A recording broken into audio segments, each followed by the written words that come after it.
ಯಾರಾದರೂ ಎಮರ್ಜೆನ್ಸಿ ಇದ್ದಾರೆ ಅಂದಾಗ ಮುಖ್ಯವಾಗಿ ಮೊದಲನೇದಾಗಿ ಬರೋದು ದೇವರು ಬರ್ತಾರೋ ಇಲ್ಲೋ ಗೊತ್ತಿಲ್ಲ, ಬಟ್ ಮುಖ್ಯವಾಗಿ ಚಾಲಕರು ಬಂದ್ಬಿಡ್ತಾರೆ ಆ ಸ್ಪಾಟಲ್ಲಿ. ಆ ದೇವರು ಬರೋದಕ್ಕೆ ಅಷ್ಟು ಪುರ್ಸೊತ್ತಾಗಿರಲ್ಲ. ಸೊ ಹಂಗಾಗಿ ಚಾಲಕರು ಎಂಥದೇ ಸಮಸ್ಯೆ ಆಗಲಿ, ನಮ್ಮನೆ ಸಮಸ್ಯೆ ಅಲ್ಲದೆ ಹೋದ್ರು ಕೂಡ ಚಾಲಕರು ಆ ಜಾಗದಲ್ಲಿ ಇರ್ತಾರೆ. ಎಲ್ರು ಆರ್ಡಿನರಿ ಅಂದ್ರೆ ಇವ್ನು ಎಕ್ಸ್ಟ್ರಾರ್ಡಿನರಿ ಕಣಯ್ಯ, ಬಹಳ ಡಿಫ್ರೆಂಟ್ ಆಗಿದ್ದಾನೆ. ನನ್ಗನ್ಸುತ್ತೆ ಎಲ್ಲ ಆಟೋ ಡ್ರೈವರ್ಸ್ ಇವನ್ನೇ ಫಾಲೋ ಮಾಡಿದ್ರೆ ಟೈಮ್ ವ್ಯಾಲ್ಯೂನು ಗೊತ್ತಾಗುತ್ತೆ, ದೇಶಕ್ಕೂ ಒಳ್ಳೇದು. ರೆಡಿ ರೆಡಿ ರೆಡಿ ರೆಡಿ ಎಲ್ಗೂ ರೆಡಿ, ಜನಗಳ ಸೇವೆಗೆ ನನ್ನ ಗಾಡಿ. ರೆಡಿ ರೆಡಿ ರೆಡಿ ರೆಡಿ ಎಂದು ರೆಡಿ, ಹಗಲಲ್ಲೂ ಇರುಳಲ್ಲೂ ನನ್ನ ಗಾಡಿ. ಸ್ನೇಹಿತರೆ ನಮಸ್ಕಾರ, ನಾನು ನಿಮ್ಮ ಪ್ರೀತಿಯ ಜನಸ್ನೇಹಿ ಯೋಗೇಶ್. ಇವತ್ತು ನಮ್ಮ ಸಮಾಜದಲ್ಲಿ ಸಾಕಷ್ಟು ಜನ ಬೀದಿ ಪಾಲಾಗ್ತಿದ್ದಾರೆ ಅಂತಲೇ ಹೇಳ್ಬೋದು. ಎಷ್ಟೋ ಜನ ಅನಾಥರಾಗಿ ನಿರ್ಗತಿಕರಾಗಿ ಬೀದಿಯಲ್ಲಿ ಸಾಯುವಂಥ ಪರಿಸ್ಥಿತಿ ನಿರ್ಮಾಣ ಆಗ್ತಾ ಇದೆ. ಅಂಥವ್ರನ್ನ ರಕ್ಷಣೆ ಮಾಡೋದಕ್ಕೆ ದೇವರಂತೂ ಬರೋದಕ್ಕೆ ಸಾಧ್ಯ ಇಲ್ಲ, ಯಾಕಂದರೆ ದೇವರು ತುಂಬ ಕೆಲಸ ಇರೋದ್ರಿಂದ ಬ್ಯುಸಿ ಇದ್ದಾರೆ. ಸೊ ಹಾಗಾಗಿ ಆ ರೀತಿ ವ್ಯಕ್ತಿಗಳನ್ನ ಕಾಪಾಡೋದಕ್ಕೆ ಅಂತಲೇ ಒಂದಷ್ಟು ಜನರನ್ನ ದೇವರು ನೇಮಕ ಮಾಡಿರ್ತಾನೆ. ಸೊ ಈ ವಿಶೇಷವಾಗಿ ಈ ವಿಡಿಯೋನ ಪ್ರತಿಯೊಬ್ಬರಿಗೂ ನೋಡಿದ್ರೇ ಗೊತ್ತಾಗುತ್ತೆ, ಅಥವಾ ಈ ವಿಡಿಯೋನ ಶೇರ್ ಮಾಡಿ. ದಯವಿಟ್ಟು ಈ ವಿಡಿಯೋನ ಪ್ರತಿಯೊಬ್ಬರು ನೋಡಿ, ಅವಾಗ ಗೊತ್ತಾಗುತ್ತೆ ಆ ರೀತಿ ವ್ಯಕ್ತಿಗಳು ಯಾರು, ಯಾಕೆ ದೇವರು ಅವ್ರನ್ನ ನೇಮಕ ಮಾಡಿದ್ರು, ಇವತ್ತು ಬೀದಿ ಪಾಲಾದಂಥವ್ರನ್ನ ರಕ್ಷಣೆ ಮಾಡಿದ್ದಾರೆ ಅವರು. ಸೊ ನಿಜವಾಗ್ಲೂ ಭಾಳ ಹೆಮ್ಮೆ ಅನಿಸುತ್ತೆ ನನಗೆ. ಚಾಲಕರು ಅಂದರೆ ನನಗೆ ತುಂಬ ಖುಷಿ, ತುಂಬ ಇಷ್ಟ ಚಾಲಕರು ಕಂಡ್ರೆ.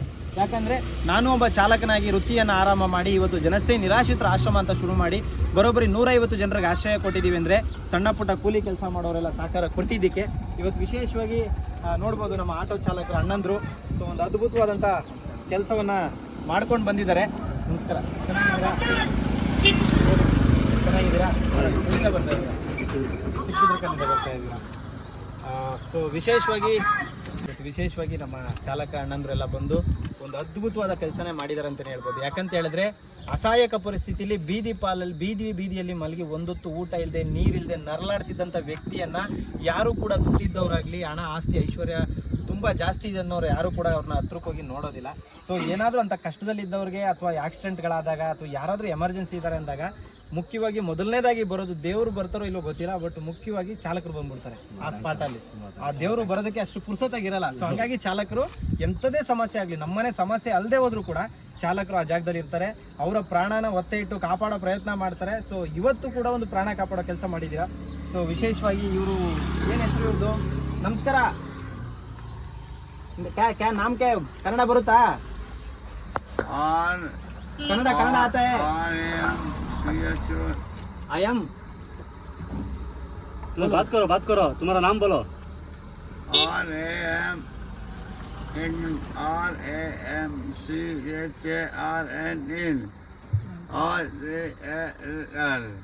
क्या नाम तुम्हारा?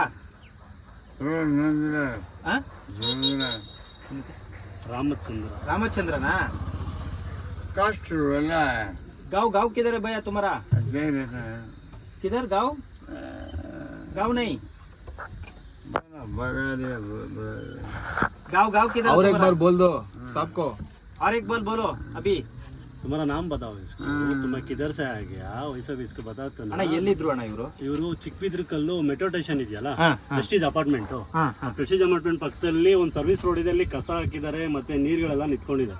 ಸೊ ಒಂದು ವೀಕ್ ಇಂದಲ್ಲ ಅವ್ರು ಅಲ್ಲೇ ಇದಾರೆ. ಇವ್ರು ನಮ್ಮ ಬ್ರದರ್ ಇನ್ನೊಬ್ರಲ್ಲಿ ಆಟೋದವ್ರು ಇದಾರೆ, ಅವರಿದ್ದವರು ನಿನ್ನೆನೂ ನೋಡಿದ್ದಾರೆ. ನಿನ್ನೆನೂ ನೋಡಿ ಅವ್ರೇನ್ ಮಾಡಿದ್ದಾರೆ, ಅಣ್ಣ ಆಚೆ ಕರ್ಕೊಳ್ಳೋಣ ಫಸ್ಟ್. ಬಿದ್ದಿದಾರಲ್ಲ, ನೀರೊಳಗಡೆ ಬಿದ್ಬಿಟ್ಟಿದ್ರು.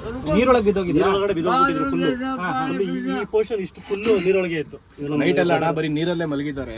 ಅವ್ರಿಗೆ ಒಂಥರ ಕೋಲ್ಡ್ ಜಾಸ್ತಿ ಆಗ್ಬಿಟ್ಟಿದೆ, ಮತ್ತೆ ಏಟ್ಗಳು ಬಿದ್ದಿದೆ ಕಾಲ ಹತ್ರ, ಮತ್ತೆ ಸೈಡ್ ಪೋರ್ಷನ್ಸ್ ಪೂರ್ತಿ ಏಟ್ ಬಿದ್ದಿದೆ. ನಮ್ ಕೈಲಿ ಆಗೋ ತರ ಆಲ್ಟ್ಮೆಂಟ್ ಎಲ್ಲ ಹಚ್ಬಿಟ್ಟು ಕರ್ಕೊಂಡ್ ಬಂದಿದೀವಿ. ಕಷ್ಟ ಆಗ್ಲಿಲ್ವ ಈ ಕೆಲಸ? ಏನ್ ಮಾಡೋದಣ್ಣ, ಪಾಪ ರೋಡಲ್ಲಿ ಮಲಗೋದಕ್ಕಿಂತ ನಿಮ್ ವಿಡಿಯೋಸ್ ಎಲ್ಲ ತುಂಬಾ ನೋಡ್ತಾ ಇದ್ವಿ ಅಣ್ಣ. ನಮ್ ಕೈಲಂತೂ ಮನೆ ಕರ್ಕೊಂಡೋಗಿ ಇಸ್ಕೊಳಕ್ ಆಗಲ್ಲ ಅಂತಂದ್ರು ನಾನು ಕರ್ಕೊಂಬಂದ್ ನಿಮ್ ಹತ್ರ ಬಿಟ್ಬಿಟ್ಟಾದ್ರೆ ಹೋಯ್ತು ಅಂತಂದ್ರೆ ಎಲ್ಲೋ ಅವ್ರ ಪಾಪ ಚೆನ್ನಾಗಿರ್ತಾರೆ ಅಂತ ಅನ್ಕೊಂಡ್ ಬಂದ್ವಿ. ಆರಾಮ್ಸೆ ಒಂದು ಕೆಲಸಕ್ಕೆ ಎಲ್ಲರೂ ಕೂಡ ಶಬಾಷ್ ಹೇಳಲೇಬೇಕು. ಇವರು ಒಂದು ಕೆಲಸಕ್ಕೆ ಎಲ್ಲರೂ ಕೂಡ ಶಬಾಷ್ ಹೇಳಲೇಬೇಕು. ನಿಜವಾಗ್ಲೂ ಚಾಲಕರು ಅಂದ್ರೆ ಅದಕ್ಕೆ ಹೇಳೋದು ಹೆಮ್ಮೆ ಅಂತ. ಸೊ ಎಲ್ಲ ಚಾಲಕರು ಕೂಡ ಈ ವಿಡಿಯೋನ ಶೇರ್ ಮಾಡಿ.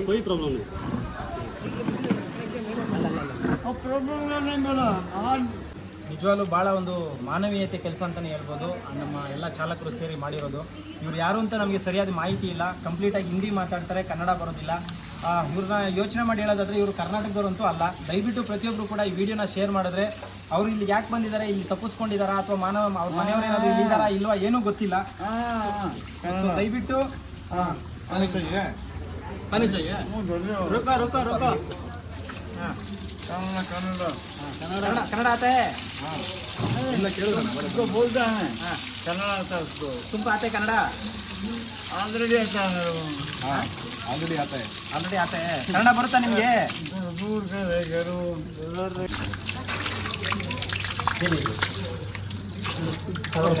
मैं पकड़तो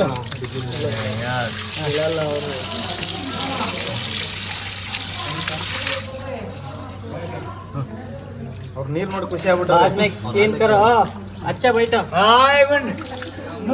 रुको रुको रुको बाद में बाथरूम के चले जाता बाथरूम के जाता ना अच्छा बैठो ಅಣ್ಣ 5 मिनट ಸರ್ ಇವರು ಚಿಕ್ಕಬಿದ್ರಿ ಕಲ್ಲು ಮೆಟ್ರೋ ಸ್ಟೇಷನ್ ಇದೆ ಚಿಕ್ಕಬಿದ್ರಿ ಕಲ್ಲು ಮೆಟ್ರೋ ಸ್ಟೇಷನ್ ಹತ್ರ ಪ್ರೆಸ್ಟೀಜ್ ಅಪಾರ್ಟ್ಮೆಂಟ್ ಮುಂದೆ ಸರ್ವಿಸ್ ರೋಡಲ್ಲಿ ಫುಲ್ಲು ನೀರಲ್ಲಿ ಮಳೆ ಬಂದು ಫುಲ್ ನೀರು ನಿಂತಿದೆ ಆ ನೀರೊಳಗಡೆ ಬಿದ್ದಿದೆ.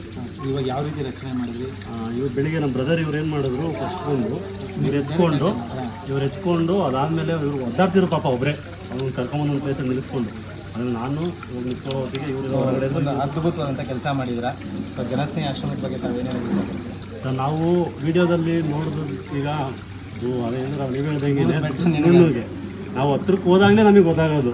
ಈಗ ನಾವು ವಿಡಿಯೋ ಸುಮಾರು ಇರುತ್ತೆ ಸರ್ ವಿಡಿಯೋ. ಈಗ ಒಳ್ಳೆ ಕೆಲಸ ಮಾಡ್ತಿದ್ದಾರೆ ಅಂತಂದರೆ ನೆಗೆಟಿವ್ನೇ ಜಾಸ್ತಿ ಬರೋದು, ಪಾಸಿಟಿವ್ ಯಾರು ಹೇಳೋದಿಲ್ಲ. ಸೋಷಿಯಲ್ ಮೀಡಿಯಾದಲ್ಲೂ ತುಂಬಾ ಮಾತಾಡ ಬರ್ತಾನೆ ಇರ್ತವೆ, ಬಟ್ ನಾವು ನೋಡೋದ್ರ ಮೇಲೆ ಗೊತ್ತಾಗುತ್ತಣ್ಣ. ಅಲ್ಲಿ ಎಲ್ಲೋ ಕುತ್ಕೊಳ್ಳೋದಕ್ಕಿಂತ ಇಲ್ಲಿ ಬಂದು ಡೈರೆಕ್ಟ್ ನೀವು ಮಾಡೋ ಕೆಲಸಗಳೇ ಆಗಿರ್ಬೋದು. ದೇವ್ರ ಮಕ್ಕಳು ಅಂತ ಹೇಳ್ತೀರಾ, ಆದರೆ ದೇವ್ರ ಮಕ್ಕಳು ನಿಮಗೋಸ್ಕರ ನಿಂತದ್ದು ಅನ್ನೋ ರೇಂಜಿಗೆ ನಮಗೆ ಅನಿಸಿದ್ದು. ಸೊ ಈ ಅಣ್ಣ ಇರೋದ್ರಿಂದಾಗಿ ಎಷ್ಟೋ ಜನಕ್ಕೆ ಅನ್ನ ಸಿಗ್ತಿದೆ, ಎಷ್ಟೋ ಜನ ಇದ್ದಾರೆ. ಈಗ ನಾವು ಯಾವುದೋ ವಿಡಿಯೋ ನೋಡಿ ನಾವು ಮಾತಾಡ್ತೀವಿ, ಈ ವಿಡಿಯೋದಲ್ಲಿ ಏನು ಹಿಂಗಿದೆ, ಇವ್ರು ವಿಡಿಯೋಗೋಸ್ಕರ ಮಾಡ್ಕೋತಾರೆ, ಅದೆಲ್ಲ ರಿಯಾಲಿಟಿ. ಈಗ ಒಬ್ರಿಗೆ ಪ್ರಾಬ್ಲಮ್ ಆದಾಗ ನಿಂತ್ಕೊಂಡು ನೀವು ಮಾಡ್ತೀರಲ್ಲ, ಅದು ಸರ್. ಇವಾಗ ನಮಗೆ ಇವ್ರನ್ನ ನೋಡಿದ ತಕ್ಷಣ ಎಲ್ಲೋ ಇದ್ದವ್ರನ್ನ ಕರ್ಕೊಂಡು ಬಂದು ಫಸ್ಟ್ ನೆನಪಾಗಿದ್ದೆ ಜನಸ್ನೇಹಿ ಯೋಗೇಶ್ ಅಣ್ಣ ಇದ್ದಾರೆ. ಫಸ್ಟ್ ಹೆಸರೇ ಜ್ಞಾಪನ ನಿಮ್ಮದೇ ಅಣ್ಣ, ಅದಕ್ಕೆ ಅಲ್ಲಿಂದನೂ ಈಗ ಕರ್ಕೊಂಡ್ಬಂದ್ವಿ. So thank you. ನಮ್ಮ ಕೈಲಾಗಿ ಸೇವೆ ನಾವು ಖಂಡಿತ ಮಾಡ್ತೀವಿ. ಸೊ ದಯವಿಟ್ಟು ಥ್ಯಾಂಕ್ ಯು ಸರ್. ನಿಮಗೂ ಕೂಡ ದೇವರು ಒಳ್ಳೇದು ಮಾಡಲಿ. ನೋಡಿ ಇದು ಪುಣ್ಯದ ಕೆಲಸಕ್ಕೆ ಕೈ ಜೋಡಿಸಿದ್ರ ಎಲ್ಲರೂ ಕೂಡ ಈ ವಿಡಿಯೋನ ಶೇರ್ ಮಾಡಿ. ಮುಖ್ಯವಾಗಿ ನಮ್ಮ ಚಾಲಕರಿಗೆ ಧನ್ಯವಾದ ತಿಳಿಸಿ. ಯಾರೇ ಆಗಿರ್ಬೋದು, ಬರೀ ಚಾಲಕರಂತಲೇ ಅಲ್ಲ, ಅನಾಥರು ನಿರ್ಗತಿಕರು ಎಲ್ಲೇ ಕಂಡು ಬಂದಲ್ಲಿ ಜನಸ್ನೇಹಿ ನಿರಾಶ್ರಿತರ ಆಶ್ರಮಕ್ಕೆ ಅದನ್ನು ಯಾವ ರೀತಿ ಕರ್ಕೊಬರ್ಬೇಕಂತ ನೀವೇ ಹೇಳ್ಬಿಡಿ ಸರ್. ಸುಧಾ ಇಲ್ಲ ಅಣ್ಣ, ನಮಗೆ ಗೊತ್ತಿರಲಿಲ್ಲ ಡೀಟೇಲ್ಸ್.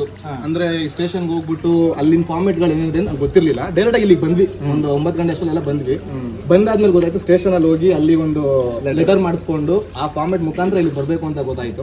ಮತ್ತೆ ಇಲ್ಲಿಂದ ಮಾದನಹಳ್ಳಿಗೆ ಹೋದ್ವಿ, ಅಲ್ಲಿಂದ ಮತ್ತೆ ಸ್ಟೇಷನ್ಗೆ ಹೋಗಿ ಇದು ಫಾರ್ಮೇಟ್ ಲೆಟರ್ನೆಲ್ಲ ರೆಡಿ ಮಾಡಿಸ್ಕೊಂಡು ಮತ್ತೆ ಇಲ್ಲಿ ಬೈಕೊಂಡ್ರೆ ಇಲ್ಲಿ ಬಂದು ಇದು ವಾಪಸ್ ಇಲ್ಲ ಅಣ್ಣ, ನಿಮ್ದು ಇವಾಗ ನಿಮ್ಗೂ ತೊಂದರೆಗಳೇನಂತ ಗೊತ್ತಿರುತ್ತೆ. ಸೊ ನಮಗ್ ಗೊತ್ತಿರಲ್ಲ, ಅದು ನೀವ್ ಹೇಳೋದ್ರ ಮೇಲೆ ನಮಗೂ ಗೊತ್ತಾಗುತ್ತೆ. ಪ್ರಾಬ್ಲಮ್ ಆಗಬಾರ್ದು. ಈ ಲೆಟರ್ನ ಏಂತಕ್ಕೆ ನೀವು ತರ ಕೇಳಿದ್ರಿ ಅಂತಂದ್ರೆ, ನಾವು ಕರ್ಕೊಂಡ್ಬಂದ್ರು ನಮಗೇನು ಪ್ರಾಬ್ಲಮ್ ಆಗಬಾರ್ದು. ಇದರಿಂದ ಇದಿಲ್ಲ ಅಂತ ಹೇಳಿದ್ರೆ ನಾವು ಈಗ ಕರ್ಕೊಂಡ್ ಬಂದಿರೋದು ಯಾವುದೋ ಒಂದು ವಿಡಿಯೋ ಸಿಕ್ಕಿರುತ್ತೆ, ಮತ್ತೊಂದಿರುತ್ತೆ, ಇವ್ರೆಲ್ಲ ಕರ್ಕೊಂಡು ಹೋಗೋರು ನೋಡ್ರಿ ಇವ್ರೇನೋ ಮಾಡ್ರಿ ಅಂತ ನಮ್ಮ ಮೇಲೆ ಅಪಮಾನ ಹೋಗುತ್ತೆ. ಇದೊಂದಿದ್ರೆ ಯಾರಿಗೂ ತಲೆನೋವಿಲ್ಲ. ಆ ಒಂದು ಕಾರಣಕ್ಕೋಸ್ಕರ ನಮ್ಮ ಒಂದು ಒಳಿತು ನಾವು ಇವ್ರನ್ನ ಕರ್ಕೊಂಡ್ಬಂದು ನಿಮ್ಮ ಹತ್ರಕ್ಕೆ ಬಿಡ್ತೇವೆ, ನಮಗೇನೋ ಪ್ರಾಬ್ಲಮ್ ಆಗಬಾರ್ದು ಅಂತ ಹೇಳ್ಬಿಟ್ಟು ನೀವು ಮಾಡಿರೋ ಇದು ಥ್ಯಾಂಕ್ ಯು ತುಂಬ ಧನ್ಯವಾದ. Thank you. ನಿಮ್ಮೆಲ್ರಿಗೂ ಭಗವಂತ ಒಳ್ಳೇದು ಮಾಡಲಿ. ಮುಖ್ಯವಾಗಿ ಭಗವಂತ ಇವೆಲ್ರಿಗೂ ಒಳ್ಳೇದು ಮಾಡಲಿ. ನೋಡಿ ಯಾರೋ ಬೀದಿಲಿ ಮಳಿಗೆ ನೋಡಿ ಇವತ್ತು ಸಂಪಾದನೆ ಹೋಯ್ತು ಅವ್ರದ್ದು. ಇವತ್ತು ಸಂಪಾದನೆ ಮಾಡೋಕ್ಕಾಗಲ್ಲ ಇವ್ರ ಕೈಲಿ. ಯಾಕೆ ಹೇಳ್ರಿ, ಇವತ್ತು ಪುಣ್ಯದ ಕೆಲಸ ಮಾಡಿದೀನಲ್ಲ, ನಾವು ಖುಷಿಲಿ ಇರ್ತಾರೆ ಇವತ್ತು ಫುಲ್ಲು ಸಂಪಾದನೆ ಅಣ್ಣ. ದಿನ ಸಂಪಾದನೆ ಮಾಡೋದು ಇದ್ದೇ ಇರುತ್ತಣ್ಣ. ಯಾವತ್ತನ ಒಂದ್ ದಿವಸ ಇಂದ ಒಳ್ಳೆ ಕೆಲಸ ಮಾಡೋದಕ್ಕೆ ಚಾನ್ಸ್ ಸಿಕ್ತು ನಮಗೂ, ಅದನ್ನ ಮಾಡಿದ್ವಿ. ಇವತ್ತು ಫುಲ್ಲು ಖುಷಿಯಾಗಿ ಹ್ಯಾಪಿಯಾಗಿರ್ತೀರ ಅಂತ ಬೆಳಿಗ್ಗೆ ನಾವು ಇವ್ರನ್ನ ಮುಟ್ಟುದಲ್ಲ, ಅವತ್ತೇ ಅವಲೇ ಖುಷಿ ಆಗ್ಬಿಡ್ತು ನಮಗೆ. ಏನೋ ಒಂದು ಮಾಡ್ತೀವಿ ಒಳ್ಳೆ ಕೆಲಸ ಮಾಡೋದು ಬಹಳ ಕಷ್ಟ, ತುಂಬಾ ಕಷ್ಟ. ಎಲ್ಲೋ ಕುತ್ಕೊಂಡು ಹೇಳೋದಕ್ಕೆ ಈಸಿ, ಬಟ್ 5 ಬೆರಳು ಒಂದೇ ಥರ ಇರಲ್ಲ ಸರ್, 5 ಜನದ ಮಾತು ಒಂದೇ ಥರ ಇರಲ್ಲ. ಆ ರೀತಿ ನೀವು ಮಾಡ್ತಿರೋದು ಮಾತ್ರ 5 ಬೆರಳಿಗೂ ಉತ್ತರ ಕೊಡ್ತೀವಿ. Thank you. ಅದಂತೂ ನಿಜ. Thank you. ಈಗ ರಿಯಾಲಿಟಿ ನೀವು ಹೊರಗಡೆ ನೋಡಿದ್ರಿ ವಿಡಿಯೋದಲ್ಲಿ, ಇಲ್ಲಿ ಬಂದು ನೋಡಿದ್ರಿ. ಹೊರಗಡೆ ವಿಡಿಯೋ ನೋಡೋಕ್ಕೂ ಇಲ್ಲಿ ನೋಡೋದಕ್ಕೂ ಏನು ಡಿಫ್ರೆನ್ಸ್ ಅನ್ಸುತ್ತೆ? ಹೊರಗಡೆ ನೋಡೋದು ಏನ್ ಅನ್ಸುತ್ತೆ, ಯಾರೋ ಬಿಡ್ತಾರೆ, ಇವ್ರೇನು ನಾರ್ಮಲ್ ಆಗಿ ಯಾರನ್ನ ಫ್ರೆಂಡ್ಸ್ಗಳು ಇಲ್ಲ ಅಂತಂದ್ರೆ ಏನೋ ಒಂದು ಅಕ್ಕಿ ತಗೊಂಬಂದು ಕೊಟ್ಬಿಡ್ತಾರೆ, ಅವ್ರು ನೋಡ್ಕೊಂತಾರೆ. ವಿಡಿಯೋದಲ್ಲಿ ನೋಡೋದು ಅಷ್ಟೇ ಅಣ್ಣ ಗೊತ್ತಾಗೋದು. ಆದ್ರೆ ಎಷ್ಟು ಜನ ಇದ್ದಾರೆ, ಅಷ್ಟು ಜನ ನೋಡ್ಕೊಳ್ಳೋದು, ಅವ್ರು ಹುಷಾರಿಲ್ಲ ಅಂತಂದ್ರೆ ಅವ್ರನ್ನ ಕೇರ್ ಮಾಡೋದು, ಅವ್ರು ಕೊಡ್ಬೇಕಾಗಿರೋದನ್ನೆಲ್ಲ ಕೊಟ್ಕೊಂಡು ನೋಡ್ಕೊಳ್ಳೋದು ಅಷ್ಟೇ. ಹೊರಗಡೆ ಇರೋರ್ಗೆ ಹಂಗ ಅನ್ಸುತ್ತೆ, ಆದ್ರೆ ಮಾಡೋರ್ಗೆ ಇರುತ್ತಲ್ಲ ಆ ಕಷ್ಟ ಏನಿದ್ರು ಮಾಡ್ಬೇಕಂದ್ರೆ ನೋಡೋರ್ಗೆಲ್ಲ ಸುಮ್ಮನೆ ಏನು ಒಳ್ಳೆಯದಾಗಲಿ. ಸೊ ದಯವಿಟ್ಟು ಪ್ರತಿಯೊಬ್ಬರು ವಿಡಿಯೋನ ಶೇರ್ ಮಾಡಿ, ಆದಷ್ಟು ಈಗ ಒಂದು ಪುಣ್ಯದ ಕೆಲಸಕ್ಕೆ ಎಲ್ಲರೂ ಕೈ ಜೋಡಿಸಿ. ಸುಮ್ಮನೆ ನೆಗೆಟಿವ್ ಆಗಿ ಮಾತಾಡೋರು, ಸುಮ್ಮನೆ ಕಮೆಂಟ್ಗಳು ಹಾಕೋದನ್ನ ಬಿಟ್ಟುಬಿಟ್ಟು ಒಂದ್ಸತಿ ಬಂದು ವಿಸಿಟ್ ಮಾಡಿ. ಯಾಕಂದರೆ ಇದನ್ನು ಈ ಕೆಲಸ ಮಾಡ್ತಿರೋದು ಏನಕ್ಕೆ ಅಂತಂದರೆ ನಾವು ಹೋಗೋವಾಗ ಒಂದಷ್ಟು ಪುಣ್ಯದ ಕೆಲಸ ಅಥವಾ ಪುಣ್ಯ ಬೇಕು ಅಂತ ಅಷ್ಟೇ. ನಿಮಗೆ ಪುಣ್ಯ ಸಿಗಲಿ ಅಥವಾ ಇನ್ನೊಬ್ರಿಗೆ ಸಿಗಲಿ ಅನ್ನೋ ಕಾರಣಕ್ಕೆ ನನ್ನ ಕೈ ಕೆಲಸ ಮಾಡ್ತಾ ಇಲ್ಲ. ನನಗೆ ಪುಣ್ಯ ಬೇಕು ಅಂತಲೇ ನಾನು ಕೆಲಸ ಮಾಡ್ತಾ ಇದ್ದೀನಿ. ಸೊ ಆ ಕೆಲಸಕ್ಕೆ ನೀವೆಲ್ಲರೂ ಕೈ ಜೋಡಿಸಿ ಅಂತ ಕೇಳ್ಕೊತೀನಿ ಅಷ್ಟೇ. So thank you so much. ಎಲ್ರಿಗೂ ಒಳ್ಳೆಯದಾಗಲಿ. ಗಣೇಶ್ವರ ಒಳ್ಳೆಯದಾಗಲಿ. ನಮಸ್ಕಾರ.